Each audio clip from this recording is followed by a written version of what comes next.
In the southern region of Spain known as Andalusia, within the province of Malaga, is the city of Antequera. This city and region are home to one of the most ancient and sophisticated set of megalithic structures in the world, referred to as dolmens, covering an area of approximately 7,000 square miles. I believe these structures and their purpose are largely misunderstood as being burial tombs. The centerpiece of these structures for the purpose of this video is referred to as the Dolmen of Menga. It lay just outside the city of Antequera on what I believe was a ceremonial complex built upon a hilltop, but not in the way the official consensus has purported. According to an unconfirmed source, that being Wikipedia, and a couple other websites referencing Wikipedia, when the grave was opened and examined in the 19th century, archaeologists found the skeletons of several hundred people inside. But curiously, I found no source whatsoever for this claim. In fact, what I found utterly flies in the face of this assertion. But we'll return to that later in this presentation. For now, I want to go over the official consensus. The dolmen is referred to as a tumulus long barrel form of a dolmen.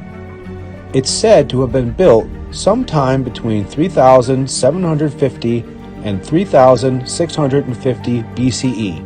It's claimed to be associated with a cave, the Abrigo of Matacabras, which was an ancient shelter at the foot of a mountain called La Peña de los Enamorados. The cave's association with Menga hinges on wall paintings that resemble engravings inside Menga. On to the construction. The structure is 82 feet long, 19 feet wide, and slopes from 8 feet high at the entrance to 11 feet high in the rear. It consists of 24 uprights or orthostats, 5 capstones, and 3 pillars, with a combined weight exceeding 800 tons, the largest of which is the rear capstone, weighing an estimated 170 tons. Although extremely heavy, the stones, made of calcerenites procured from local quarries, are for all intents purposes fragile. Transporting these stones without them breaking would require sophisticated engineering, utilizing smooth pathways, log rollers, ramps, levers, ropes, and scaffolds.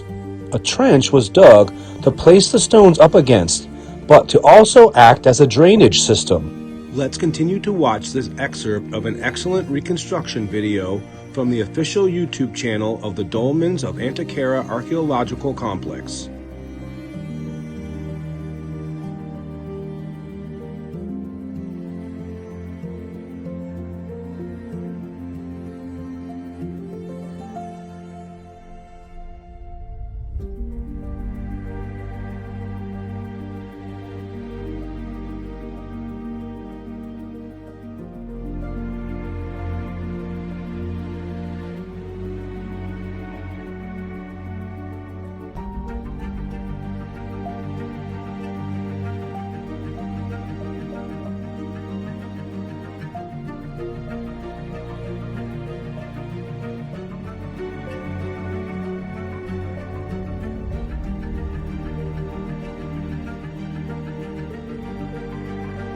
The structure has a not-so-well-known feature, a so-called well at the back of the chamber. The well, as we'll continue to refer to it, is cylindrical for 42 feet down at a diameter of 5¼ feet. Then it begins to slightly taper until it reaches its full depth of 63½ feet.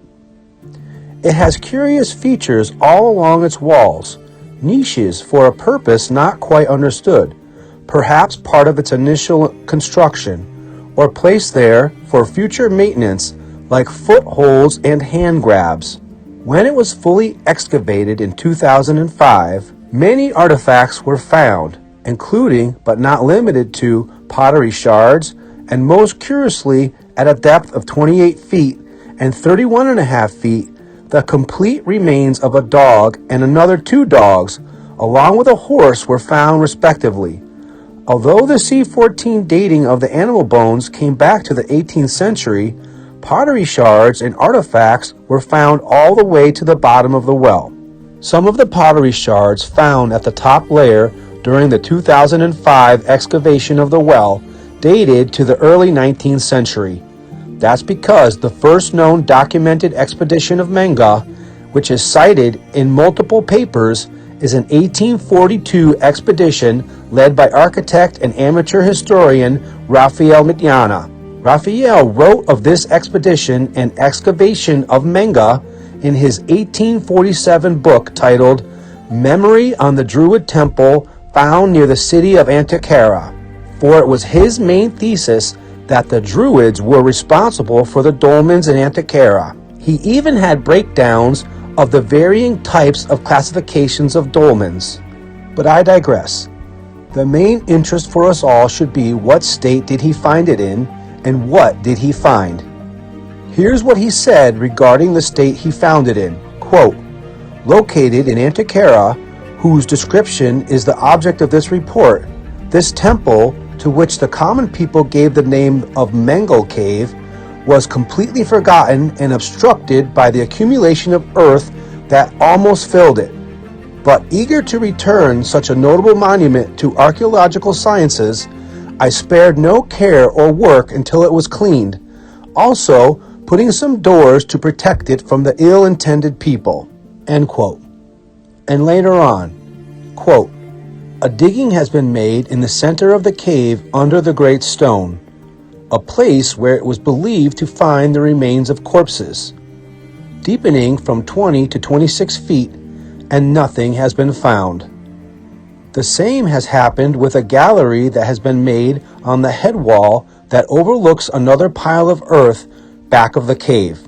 End quote. No human remains were found. This is the only early 19th century actual source I could find, and it's referenced by multiple modern papers. Papers dedicated to the dating of the structure, to which none have human remains as source material, nor do any mention human remains. Therefore, I must totally question where the statement of hundreds of bodies even came from, and the entire premise that this was a tomb at all. Further analysis, I think, will show that there was more of a significant meaning to the builders of not only Menga, but the surrounding dolmens of Andalusia. This analysis has to do with the monument's alignment and surrounding monuments' alignments as well, along with an assessment of the so-called well. But first, a brief discussion regarding the dating. Samples were taken from trenches in and around the structure, including but not exclusively from under the pillars, and the results returned with the oldest date being 3900 BCE, some 2 centuries older than previously believed.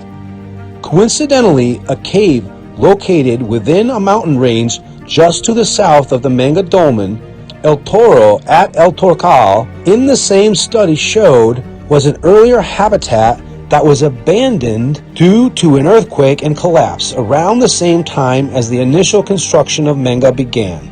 Assessment of the so-called well. Water samples taken from the well post-excavation in 2005 were determined to be, quote, suitable for human consumption, unquote. But the study followed up by stating that nitrates and sulfites were out of the range. It was also noted that just outside the structure, water was accessible at just 10 feet.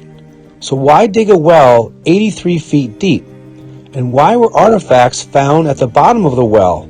The paper states that over the centuries, the well had become a dumping ground, which accounts for its fill and remains of animals on upper layers. But if it was so useful, why do this? Why were small artifacts found all the way at the bottom of the well, ostensibly from the time of its initial use? I don't completely dismiss that it could have been a water source, but for me the evidence hints at something more significant. The artifacts appear to me to be some kind of offerings. On to the alignment of Menga and the dolmens near and far in this region. As mentioned in many publications and articles, the Menga Dolmen is said to be aligned with the mountain La Peña de los Enamorados and linked to a cave dwelling at the base of said mountain referred to as the Abrigo of Matacabras. It is also mentioned equally and documented in a paper that its alignment creates a trick of shadows and light during the summer solstice. Is there a cave at the base of La Peña dos Enamorados? Yes. Does the light shine into the cavity on the summer solstice on an angle? Yes. But to me, these are absolutely unintentional effects of the sole and main reason for its alignment, which is to picture frame the silhouette of the mountain. As you can see, it presents as an anthropomorphic profile of a human face. And prior to its modern name, it was colloquially referred to as the sleeping giant. And some 6,000 years ago, the builders of Menga probably viewed it in the same manner as some primordial god or titan as in Greek mythology. If this was your goal, which I believe it was, why would you stuff the structure full of bodies? Why would there be a so-called well? Aside from no proof of this body claim, it makes absolutely no sense to go through all that trouble just to seal it up for no one to view the mountain from within. No. What makes more sense and what I picture is a ceremonial procession, entering the structure and offerings being dropped into the well, then exiting and facing this visage. Ritual offerings to a god, if you will. Menga in of itself speaks to me more like a temple than a grave. But there's even more context to explore regarding my hypothesis of this region, and of its people who built not only Menga, but several structures, nearest of which, and in fact next door, if you will, on the hill is the so-called Menga Dolmen, also on the official record as being a tomb, to which no human remains were ever found in it either. This structure is said to have been built at a later time than Menga, around 3500 BCE. It is precisely aligned to capture the sunrise on the vernal and autumnal equinoxes through a port window into a rear antechamber. I also believe the damaged blocks in the front were also windows and wasn't sealed off, for what would be the point of that? To build a structure to capture the sun on these important dates with this extremely curious looking antechamber just to seal it off? No, this is absurd. Also, the stone in the back has this very interesting impression on it. Almost, dare I say, what might have been perceived as a giant footprint? I know I'm speculating, but regardless, I feel like the stone had a significant meaning to the people and the builders. Moving on to the other dolmens in the area. The next closest is Tolos del El Romero Dolmen, 2.5 miles away from Menga, in line of sight with the Menga and the mountain. This structure was built around 2,000 years after Menga and Vieira, give or take, so I'm not sure it has any relevancy to Menga Vieira builders, but it's the next closest and shouldn't be ignored. This structure is referred to a tomb as well, but unlike the other claims, this one is founded in some reality, as human remains were located inside. As you can see, it lacks the megalithic orthostat walls and was instead built with stacked stones. But it does boast a solar alignment, this time with the winter solstice, when at noon the sun shines through the corridor. On to the next location. Some 60 miles west of Menga, we have what's referred to as the Alberite Dolmen, and is given the descriptor of a passage grave. This structure is a contemporary of Menga dating to 3900 BCE. Several artifacts, including fragments of a human skull, jawbone, and finger bones that came from a male and female, were all found, ceremoniously covered in ochre. But many other artifacts were found, including bone and shell beads, a polished adze, 4 flint blades, and a quartz crystal some 20 centimeters in diameter and length, which can be seen at the Cadiz Museum. To me, once again, these add up to offerings when you also consider the context of its alignment with the summer solstice. There are also older and more ruined so-called dolmens in the area with solar alignments. But for the sake of the length of this video, I'm going to rest my case here. The people of this region and time left the language written in stone. What they tell us is an intelligent comprehension of our solar calendar. It's my hypothesis that Menga and the other structures in the region were ceremonial, much like those in Egypt, which also mark the solar calendar, and like ancient Egypt, they interwove these events into their religion.